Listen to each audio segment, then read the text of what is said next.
Welcome to the Own It Powercast, the place to be when you get serious about making big changes and accelerating growth in your life and in your relationships.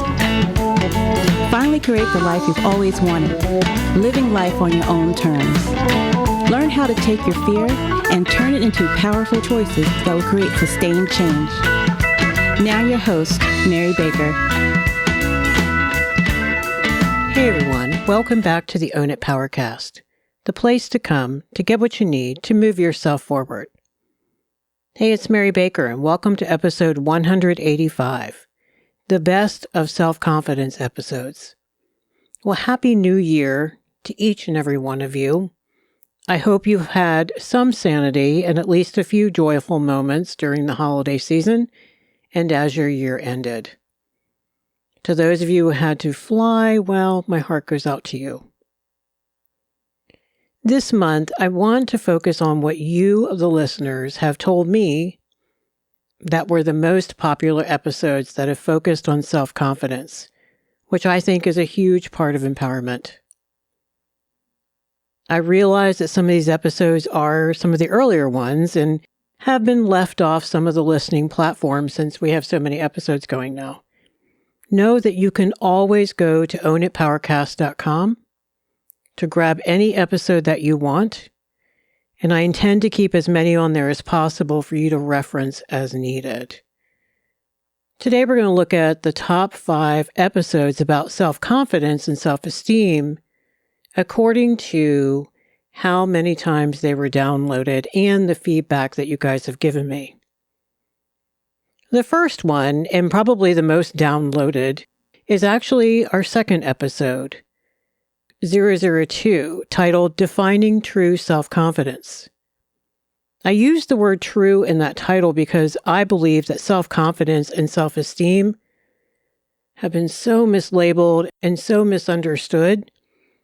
And I think it's really important to truly understand what it is, because if you struggle with this, you need to know what are the variables and then how do you fix it? How do you work on it to make it better and gain more confidence?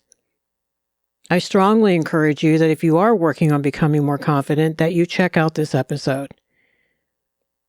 To give you an idea of what it's about, here's a short clip.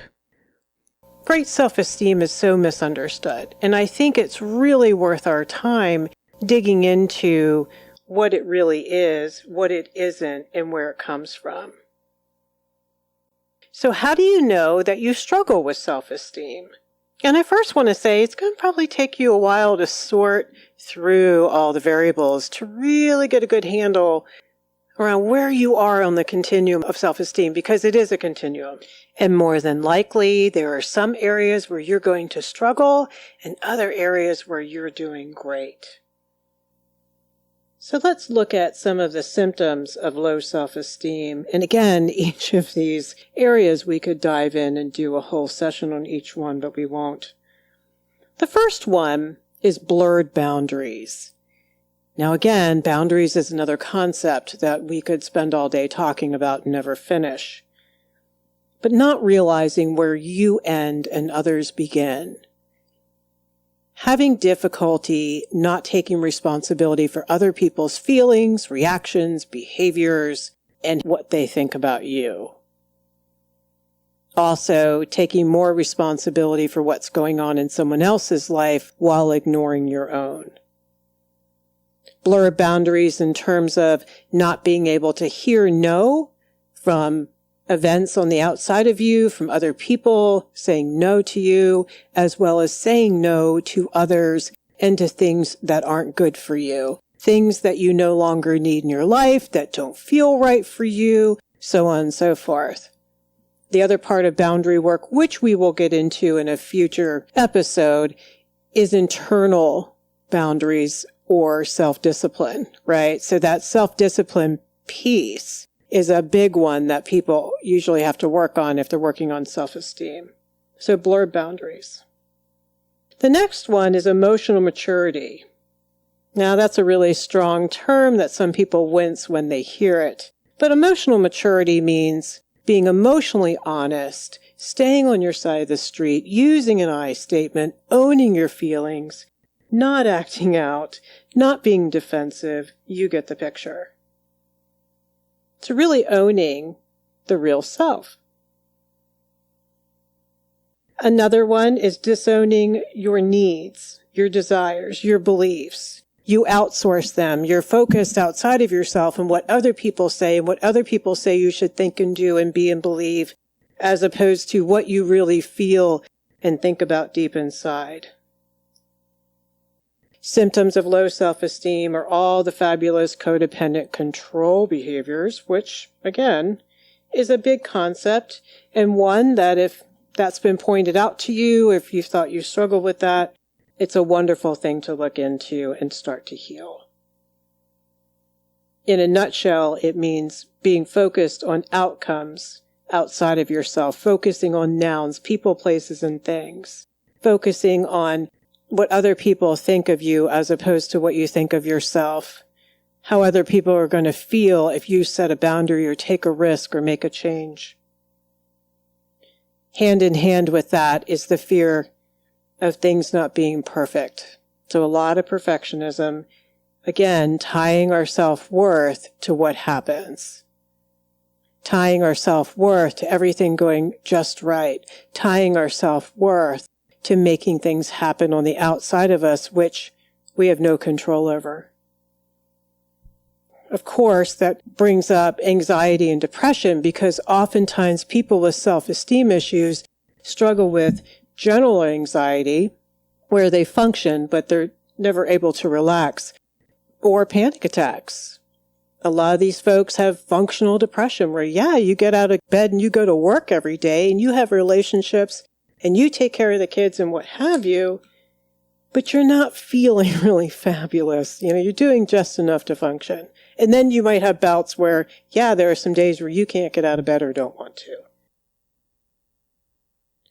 So that is helping you understand what self-esteem is and what it is not, and how it is so much about taking ownership of what we think, feel, need, do, believe, choose, dream about, believe about ourselves. And how taking that ownership is so crucial in order to be empowered, to feel grounded, and to have great self-esteem.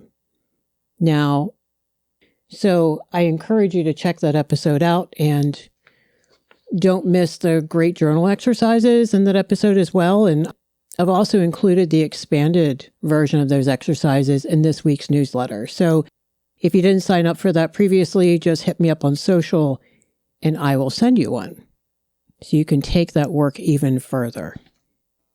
So we can't talk about self-confidence without talking about what I call the big setup.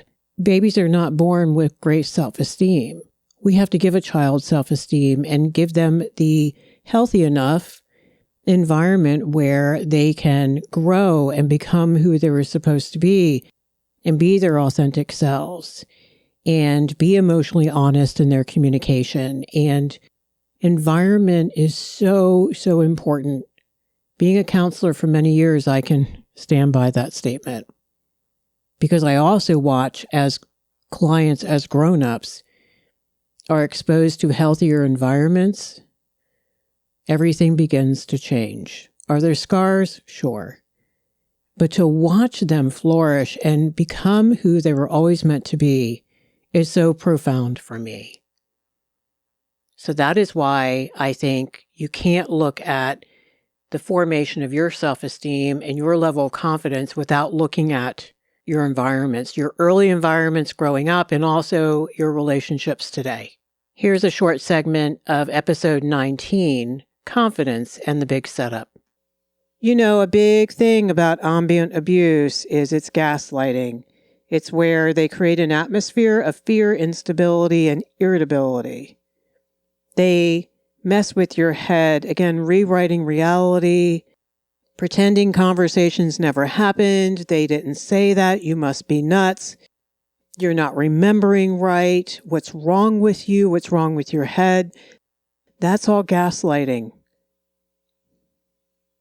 They don't want you to be grounded and confident in your truth. in really dysfunctional families, especially alcoholic homes, there's that overt and covert message. There ain't nothing happening here. What's wrong with you? This is fine. Go back in your room. Put it under the rug and don't you dare tell anybody because we got to keep the looking good going. Gaslighting. Verbal abuse is all about manipulation and control. That's all you really need to know. Okay, we're done. No. But that is really, really important to get that down. It's about unsolicited, unconstructive criticism. It's about taking your inventory. It's about invading your privacy, about your thoughts and your feelings and your beliefs about yourself. It is toxic and should not be tolerated. If you start feeling like you have to have your guard up or you don't want to tell that person important things, especially vulnerable things like your fears or how you feel about them. You know, some people call it speaking truth to power. In this instance, it's perceived power, right? You're like, oh, that's really going to go south if I bring that up. Then you're in a toxic relationship. Or you grew up in a home where, like we've talked about many times on these episodes, you weren't allowed to have your thoughts, feelings, choices, and behaviors. And God forbid you called out something that was hurtful. Your only recourse was to stuff it, swallow it, push it away, and therefore push down your truth around that truth. So attacking, blaming, accusing, shaming, we know all come from their self-loathing projected onto you. Oftentimes, this is just how those in power treated the abuser when they were a child. I would say about 99% of the time. Abuse is a means then of getting back at this lost sense of power by becoming, quote unquote, more powerful over someone else who's deemed to be the weaker one. I mean, guys, we know about bullying that when that child feels really beat up and disempowered, often by their parent, they go to school and what do? Pick the smallest kid on the playground. They have to. It's all about power. We need deep down to feel empowered.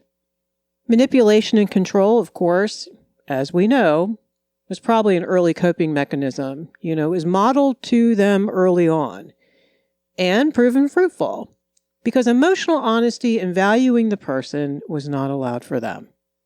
So abusers often seek out and target those who are vulnerable, of course, and victims seek out abusers unconsciously and therefore react. So if you keep putting these people in your life, or if you've married this person who's just like your father, you know why.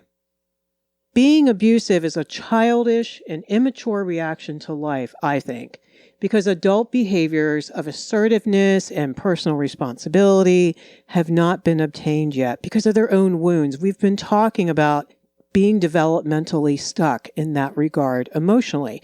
We've been talking about emotional maturity.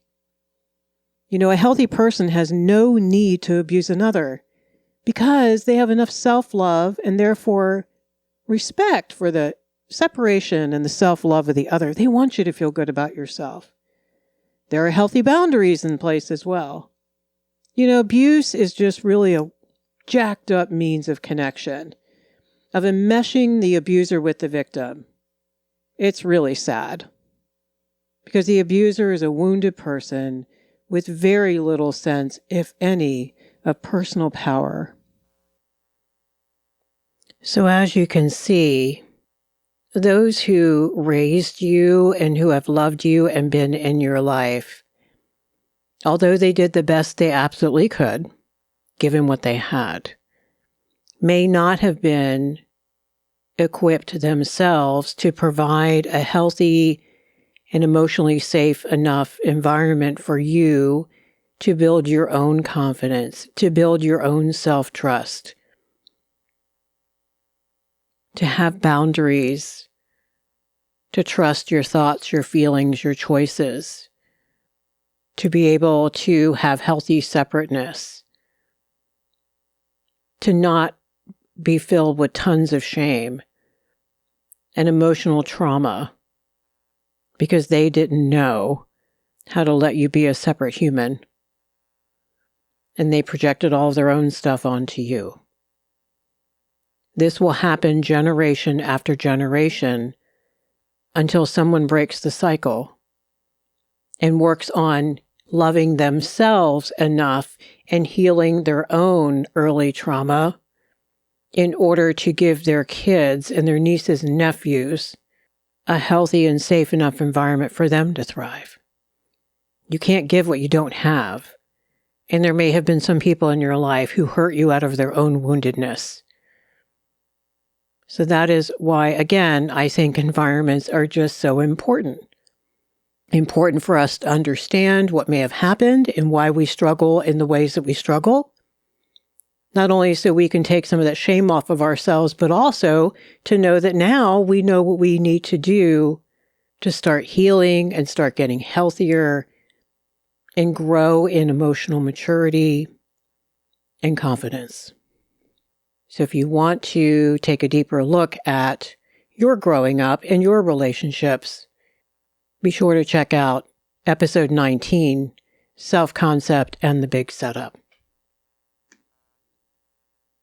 Another episode in the top 5 about self-confidence is one that I think is really important, and it is episode 55, Self-Confidence Is. So we're exploring more about the concept of empowerment and self-esteem and self-confidence, and how it really truly, at least in my world, boils down to taking complete ownership of yourself and not allowing other people to define who you are, what you should think, what you should need, what you should feel, what you should do, and what your choices should be. And that the only answer to true empowerment is to bring it back to ourselves. And first, get in touch with what we really do think, feel, and need and believe, but then also to take responsibility for putting all of that truth out there into the world.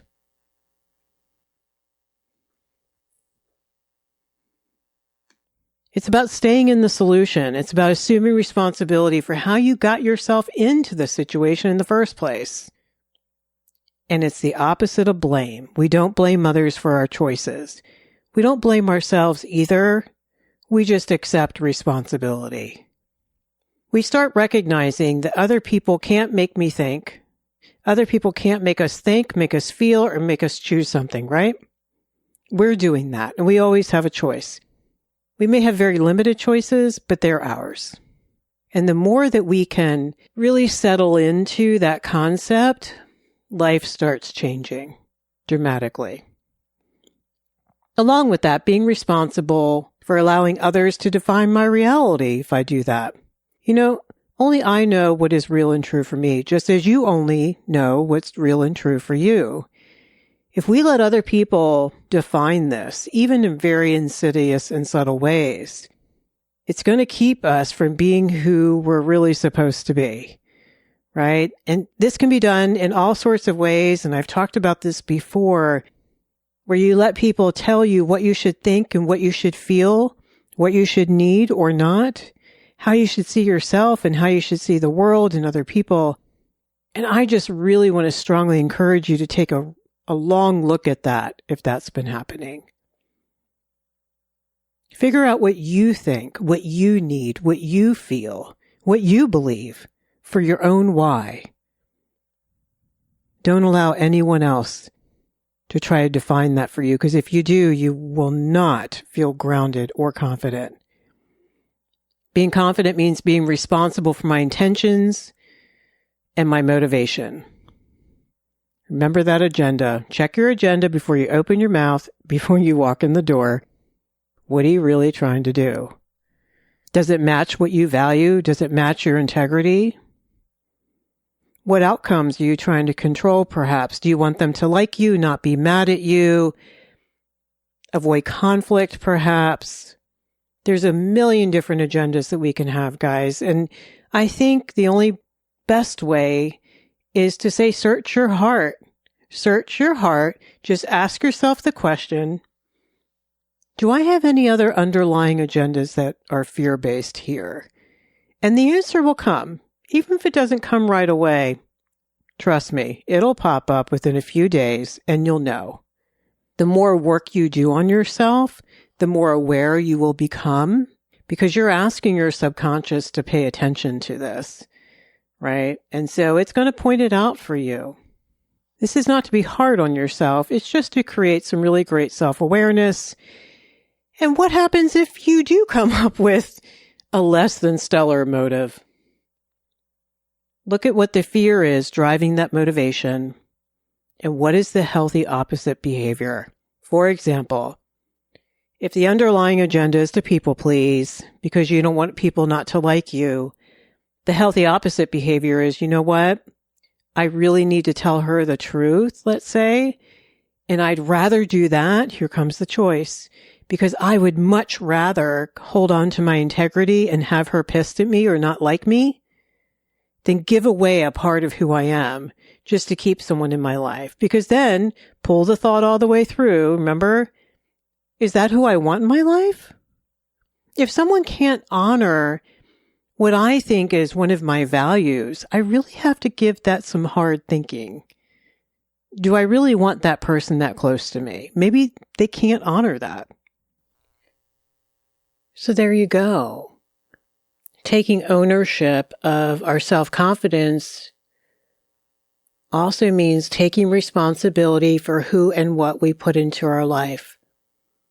And that we cannot truly love and value ourselves and, like I just mentioned, our own values if we continue to place ourselves around people, if we continue to put people in our life who just have different values and they can't seem to honor ours, we are dishonoring ourselves and pretty much telling ourselves that our needs are secondary and our values are secondary, and we come in second to whatever the other person wants and needs. And that's a very codependent, toxic relationship.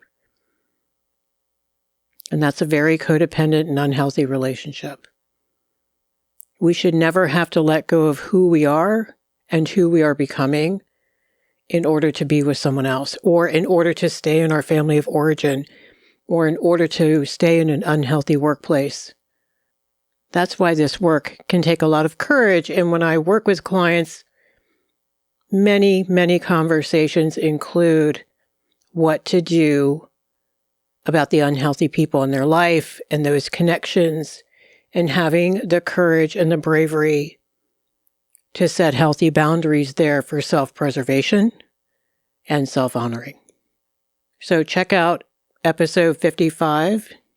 Link is in the show notes for you if you want to learn more about that. Okay, so next up is episode 62, titled The Hero's Journey, and probably one of my favorite episodes because it is based on Joseph Campbell, who focused most of his work in Greek mythology, but is also one of the brains behind Star Wars.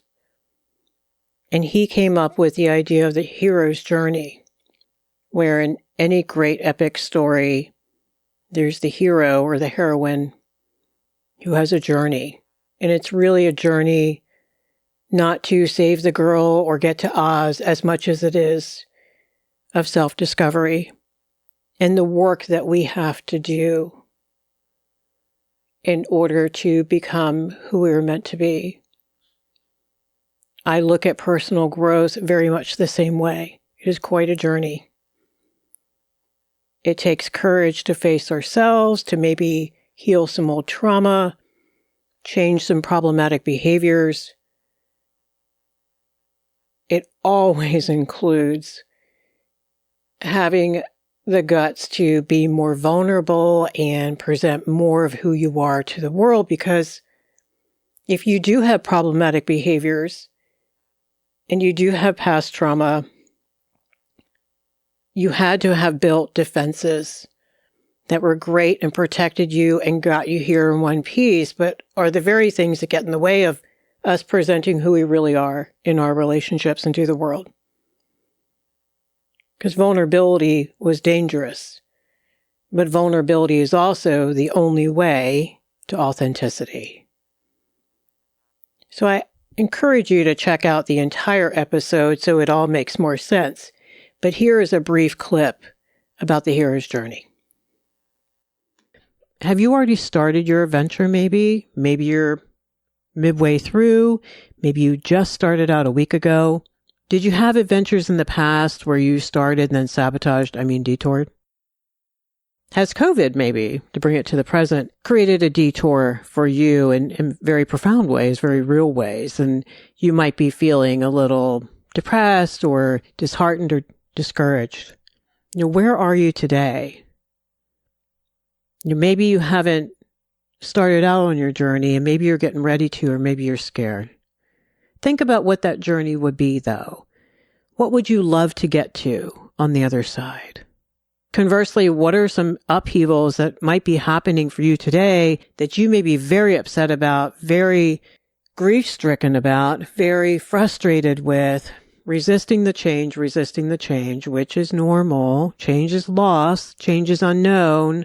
And if you have control issues, that's going to be harder to embrace. The second thing is journal your feelings about the journey. I think that's really important. Either the one you're in the thick of right now, ones that you started out and just walked away from midstream because you got scared, life got hard. Maybe the one you need to begin. What feelings are coming up around that? And number 3, know that your journey, if it has not begun, will begin when you are ready and not a moment before, like you've heard me say. Take the time now to be where you are. Do the things that are on your radar now, because each step is preparing us for the next one. I've walked alongside way too many people over the years to not see the importance and the meaning around each step of Joe Campbell's hero's journey. I think they're all there for a reason. I think we need helpers along the way. We have to defeat the bad guys, and those are people in our life who maybe traumatized us, who aren't supporting us now, who are trying to make things difficult out of their own insecurity.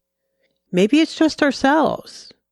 Maybe all of your journey is going to be facing yourself. Maybe you are lucky and blessed to have wonderful, encouraging, loving, supportive people around you. I'm a big environments person. I think when there's a lot of healthy around us, we are more prone to thrive. I want you to think about the people in your life who maybe wouldn't support or wouldn't be able to support a journey, an adventure for you. Maybe they're not ready to be on an adventure. Maybe you would have to leave some folks behind for a while, and that's scary. Think about what would your adventure be and why? And what would be fabulous if you were able to complete it? What would that be like? Why would that be wonderful? My guess is it would have something to do with a greater meaning and purpose for you, something you're passionate about, something you're gifted at, but maybe are afraid to step out there, something that might set you free financially, perhaps, give you more freedom, like leaving one's 9-to-5 job, becoming an entrepreneur comes to mind. Doing a 180 from your life today. Very interesting, right? Because that begs the question, like, why am I living how I'm living today if it doesn't feel congruent with who I really am? And I want to remind you, maybe you just were so out of touch with who you really were. Hopefully, by listening to all these episodes this past year, you've gotten more in touch with who you are, your authentic self. That's where the joy is. So that's a glimpse into episode 62. In order to get the whole picture, go back and listen to that and see where you are in your journey. You may just be thinking about beginning.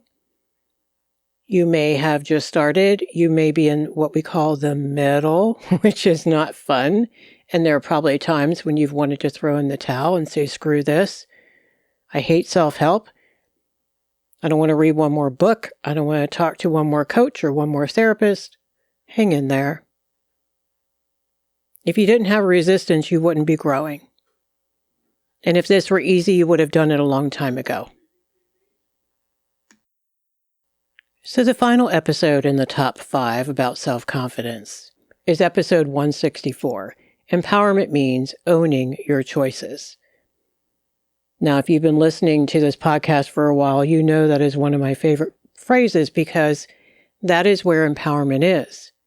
And it's the only place where it is.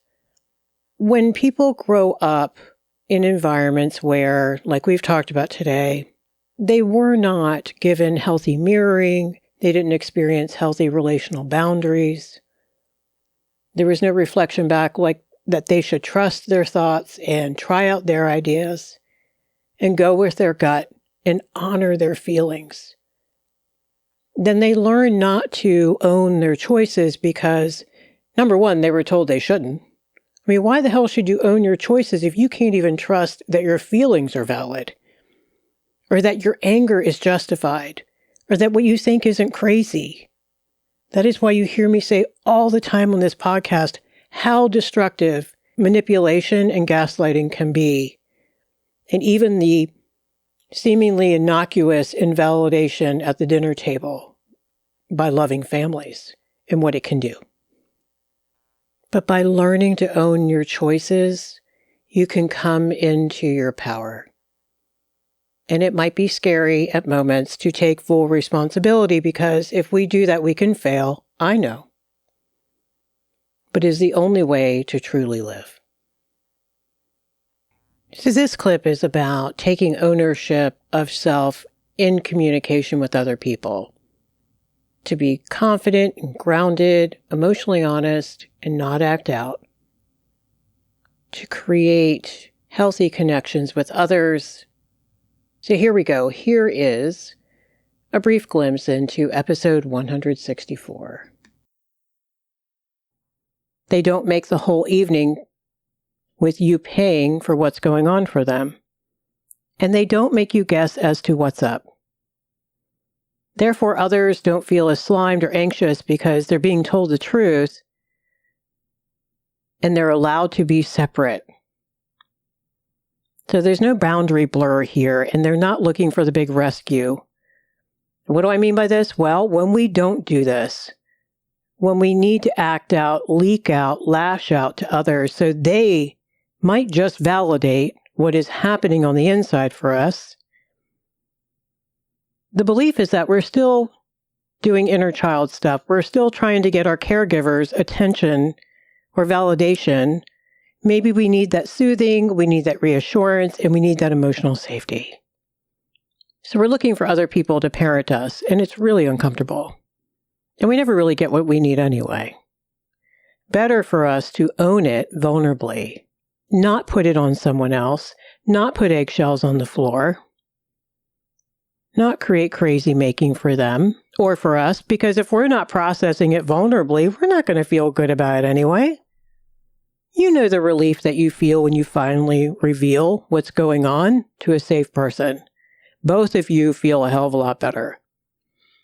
Most people who aren't really toxic will respond really well to that with, oh my gosh, I'm so sorry. Or do you need a minute? Or, oh, okay, I thought something was wrong because of the look on your face. So I pulled that clip out of the episode because I think everything gets communicated via our communication, and behavior is communication too. That is what creates our relationships. But that's also where we create and maintain relationships with ourselves as well, while we are in relationship with others. How we speak, how we act. What I care most about is that you feel proud and good about how you behave and how you connect and how you relate to others. What your boundaries are, what you share about yourself, how you feel about yourself in your relationships, how you feel about yourself when you're alone with you. That's what I care about the most, because if you really work on self-confidence, what I believe is everything else in your life you will also begin to work on, because you're not going to want things to not be in alignment with who you are becoming. If you are becoming more emotionally honest and a person who wants to live out their values, you're going to require those values to show up in your relationships and in what you do and how you operate in your life. We need alignment. We need to feel like our insides match our outsides, or we will not feel okay. That is why I focus on this topic so often on the show, because it is such a core issue in all of the counseling that I've done over the years. And unless and until each person really does some valuable work in that area, nothing else will really get better. Not in a genuine, sustained way. So there are your top 5 episodes that you guys told me were the most helpful. I'm so glad to hear. And I'm really glad that you're working on yourself. So today we've started out the new year by looking back a bit at the most popular episodes focused on self-confidence. Remember, I've included the links to each one of those in the show notes so you can go right to them.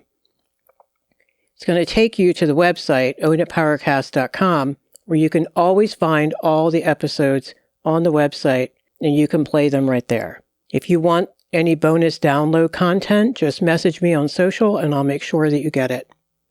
I want you to have the material so you can do the work. Thank you so much for being here with me today. I'm glad to be on this journey with you. If you don't already get the newsletter, go to ownitpowercast.com or hit me up on social. I'll make sure you get that. It comes out every Tuesday. You can listen to the podcast there. Any extras are included in that as well. All right, so pay it forward. Keep focusing on you, and I'll see you next time. We hope you took away some useful insights and tools you can begin using right away. If you did, please leave a positive review and share on your social media. Because could you imagine if everyone in your life really got it together?